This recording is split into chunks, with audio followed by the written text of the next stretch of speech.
You cannot touch me. New developments with this struggle involving a San Diego County Sheriff's detective. He was asking him to see a badge, and he never showed him the badge. Tonight, 10 News tracks down a witness You see this? who says the Sheriff's Department's story doesn't add up. And right now, the Sheriff's Department is investigating that detective's use of force. 10 News reporter Preston Phillips is live in Del Cerro where it happened. Preston?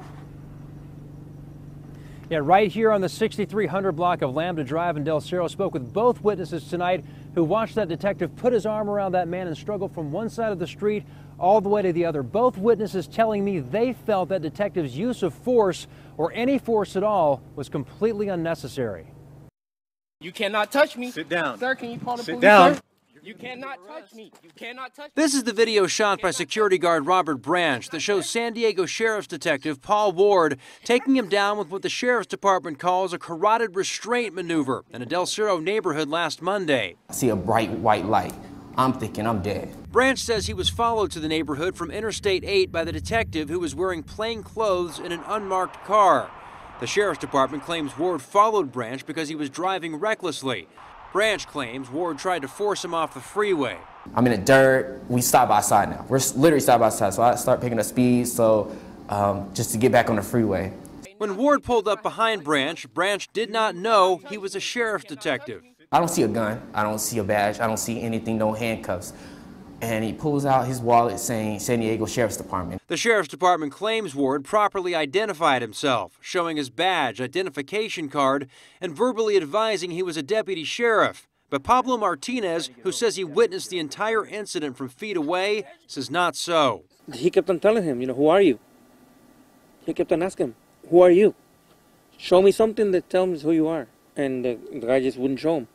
If he was a deputy, that's news to me. Martinez says he watched Ward manhandle Branch, taking him down to the ground twice, felt it was uncalled for, called it abusive. The kid never threw a punch or nothing. He just didn't want him to touch him. Mm-hmm. And the officer kept on grabbing him by here and grabbing him by here and then getting on his neck. And I thought the guy was a criminal. If he wasn't a criminal, then man, that's abuse. Really,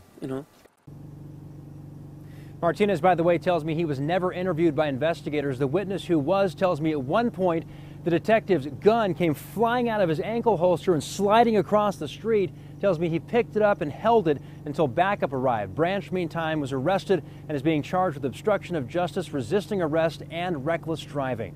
Reporting live tonight from Del Cerro, Preston Phillips, 10 News. Thank you, Preston. And one of the big questions here will be about the type of hold that the deputy had on Branch. Branch's attorney calls it a chokehold, which is banned by local law enforcement. A Sheriff's Department spokeswoman tells 10 News that the hold that you saw on that video is a less lethal carotid restraint. The difference is the carotid restraint compresses the arteries on the sides of the neck. It restricts blood flow, causing the person to pass out. It does not block the windpipe like the chokehold. Well, tonight